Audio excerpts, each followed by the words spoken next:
अस्सलाम वालेकुम। आज की वीडियो में हम बात करने जा रहे हैं कि ज़ेवियर 5.6 किलोवाट जो कि लेटेस्ट मॉडल है क्राउन का ज़ेवियर का, उसके डुअल आउटपुट की सेटिंग्स किस तरह से हमने करनी है। तो यहाँ पर सबसे पहले आपने एरो के बटन को क्लिक करना है। यहाँ पर जो फर्स्ट ऑफ ऑल आपने जाना है वो 5 नंबर की सेटिंग में जाना है। अब 5 नंबर की सेटिंग में जो नॉर्मली सेटिंग्स आती हैं वो AGN या FLB की आती हैं, जो फैक्ट्री सेटिंग्स होती हैं। तो अगर हम FLB पर इसको रहने देते हैं या AGN पर रहने देते हैं तो हमारी कभी भी डुअल आउटपुट की सेटिंग्स सेव्स नहीं होती जो हम सेट करते हैं। तो इसके लिए सबसे पहले जो हमने करना है वो USC करना है, यूज़र डिफाइन में इसको करना है। एरो के बटन को क्लिक करेंगे तो ये हमारी सेटिंग सेव हो जाएंगी। अब इसके बाद हमने जाना है 29 नंबर की सेटिंग्स पर। 29 नंबर की सेटिंग्स पर जो हम जाएंगे, यहाँ पर हमारे जो कट ऑफ वोल्टेज होते हैं बैटरी के, कि कितने वोल्टेज पर जाकर हमने अपनी बैटरी कट ऑफ करनी है कि इसके ऊपर फर्दर कोई भी लोड ना चले, ना वो स्मार्ट लोड होगा ना हैवी लोड होगा। तो यहाँ पर जो डिफ़ॉल्ट सेटिंग्स होती है वो 42 वोल्ट की होती है। तो यहाँ पर हमने 42 वोल्ट सेट किए हुए हैं। अगर हम इसको चेंज करना चाहते हैं और इसको चेंज भी कर सकते हैं।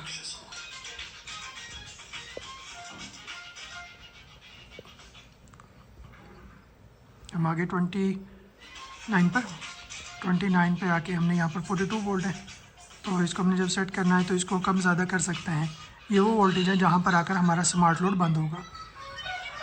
तो इसमें जो दूसरी सेटिंग्स हैं वो होती हैं, जो हमारी हैवी लोड की सेटिंग्स है या डुअल आउटपुट की सेटिंग्स हैं, वो होती हैं 60 नंबर पे। ठीक है, पहले हमने सेट करना है 29 को और उसके बाद हमने जाना है 60 पर फिर हम अपनी मर्ज़ी से वोल्टेज सेट कर सकते हैं। यहाँ पर अभी जो बैटरी के वोल्टेज सेट हैं हमने किए हुए हैं वो 48 वोल्ट है, जो कि रिकमेंडेड होते हैं कंपनी की तरफ से। इसको हम कम ज़्यादा कर सकते हैं।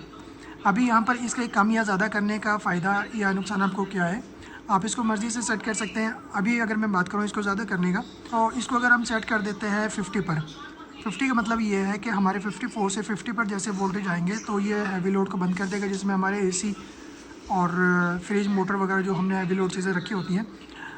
और अगर हम इसको बहुत ज़्यादा कम कर देते हैं तो इसका नुकसान ये होता है कि हमारी जो बैटरी है वो कंटिन्यूसली कंज्यूम हो रही होती है हैवी लोड पर, और वो डिस्चार्ज ज़्यादा होती है क्योंकि हमारा हैवी लोड ज़्यादा देर तक चलता है और फिर बाद में हमारे जो स्मार्ट लोड का मार्जिन है वो बहुत कम हो जाता है।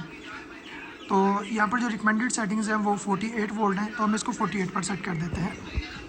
अब इसको आपने करना किस तरह से अगर आप चाहते हैं कि आपकी बैटरी बिल्कुल भी कंज्यूम ना हो, ठीक है, तो उसके लिए फिर आप इसको 51 या 52 पर सेट कर दें या 50 पर इवन कर दें। अब उसका एक नुकसान होता है, नुकसान ये होता है कि जिस तरह दिन में अगर आपने स्टैंड अलोन सोलर चलाया हुआ और वो अपडाउन नहीं है, तो आपका जैसे ही वोल्टेज 1 वोल्टेज और 2 वोल्टेज ड्रॉप होंगे तो फ़ौरन आपका हैवी लोड बंद हो जाएगा, हैवी लोड आपका नहीं चलेगा ज़्यादा देर के लिए। तो उसमें फिर इसलिए रिकमेंडेड ये होता है कि आप इसको एक मिड पॉइंट पर लेकर आएँ 48 वोल्ट पर, जहाँ पर ये होता है कि आपके पास मार्जिन मिल जाता है या कोई टार्क लोड आ रहा है बैटरी के ऊपर और स्टैंड अलोन सोलर पे चल रहा है हमारा सारा सिस्टम करके, तो फिर इसमें मार्जिन आ जाता है और वो जो टार्क लोड आता है वो मैनेज हो जाता है हमारा बैटरी से, और उसके बाद फिर दोबारा से सोलर से बैटरी की चार्जिंग स्टार्ट हो जाती है। तो इसलिए इसको हमेशा अपने 60 नंबर की सेटिंग्स को आपने 48 या 46 पर रखना है।